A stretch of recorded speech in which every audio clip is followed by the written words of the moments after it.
Last week, the Warriors managed to beat the top team in the league, the Thunder. Earlier this season, they beat OKC on November 10, then lost by 4 on November 27. After that loss, they fell into a slump, dropping to 11th in the West, outside even the play-in race. Could this recent victory spark the confidence and momentum they need to bounce back with less than half the season left? Let's find out. Despite sitting at 11th in the West, the Warriors are only half a game behind the Suns and share the same record as the Kings. With De'Aaron Fox's state uncertain, it's hard to predict what might happen before the trade deadline that may affect the Kings' performance. Still, if the Warriors can beat the league's best team while Stephen Curry scored just 4 points in the first half, they're clearly not up to the race, though Coach Kerr may need to make some adjustments. After halftime, the Warriors trailed by 10 points. That wasn't a huge gap, but Curry's earlier performance suggested no major comeback was in sight. In his last 4 games before facing OKC, he averaged 60.5 points on 32% shooting from 3, his worst stretch since 2017. Then again, just as LeBron James overcame a similar slump earlier this season, Curry also found a way to get his rhythm back later. The Warriors opened the third quarter with a zone defense, forcing turnovers and pushing the pace. One noticeable change was starting Kevin Looney instead of the rookie Post, who played earlier. Post has unique skills the Warriors need, but as a second-round rookie, Coach Kerr may not want to push him too fast. Missing Draymond Green and Jonathan Kuminga, the Warriors leaned on the zone, and it surprisingly worked. For instance, right after OKC scored, the Warriors pushed so fast that Hartenstein couldn't get back to protect the paint, leading to a basket in just 6 seconds. With Looney setting high-quality screens, the Warriors found ways to free whoever has the ball, especially since OKC lacked an elite screen navigator like Alex Caruso. An off-ball screen from Looney even gave Stephen Curry his first 3 of the night. Defensively, Gary Payton stayed close to SGA, while everyone else collapsed inside. Neither team shot well from deep, but the Warriors forced another turnover. After some back and forth, we jumped to the last 5 minutes, with the Warriors up 3.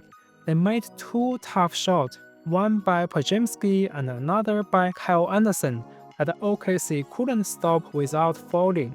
Then, after a timeout, Curry took a quick rest, and Dennis Schroeder, Payton, Andrew Wiggins, Kyle Anderson, and Looney hit the floor, likely the Warriors' best defensive lineup at that moment.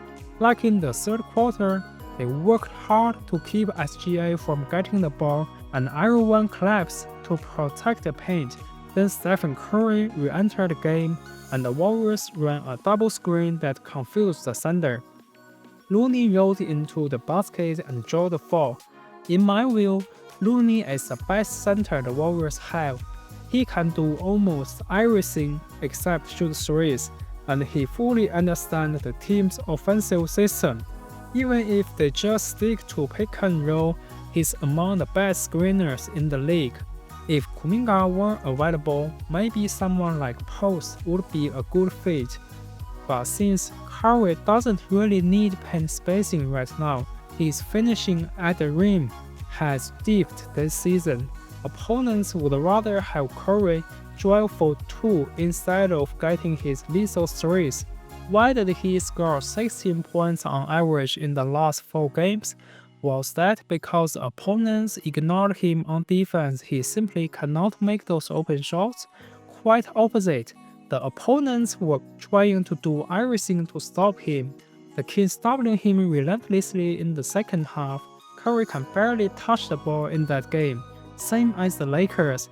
So no matter what his state, he can still draw significant amount of attention. That means running pick and roll with Looney can open up the floor, especially with Kuminga out. Defensively, Looney also shined. He forced SGA into a near shot clock violation, and on another possession, when SGA finally got the ball, Looney and Payton met him in the paint. Although Jalen Williams hit a tough three and then followed with another tough basket over Looney, then there's Curry's steep three.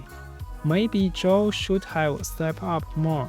His defense is better than last year, but he got stuck on two possessions, either overhelping on Curry, freeing Looney inside, or giving too much room to the best shooter on the planet. After Wiggins hit a three, the Warriors nearly secured a win. We cannot ignore this highlight play from Dennis Schroeder to Payton as well. Meanwhile, in those final 5 minutes, OKC hardly gave SGA the ball. He dropped 52 points, but the Thunder's offense didn't even try to involve him down the stretch. That's puzzling for such a star.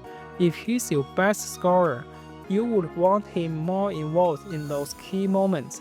For the Warriors, this defensive lineup is proving elite. We've seen from teams like the Rockets that in today's NBA, you can lean on defense no matter how your shooting goes, especially when everyone else is chasing 5-out offenses. Having Looney more often with Curry and stabilizing the rotation look like the right move. There's not much time left to develop rookie at this stage, so if they can keep up this defensive intensity, they should climb back in no time. What do you think? Can the Warriors truly bounce back after the All-Star break? Or will they make a roster adjustment before the trade window closes? Share your thoughts in the comments below, and until next time, enjoy the game!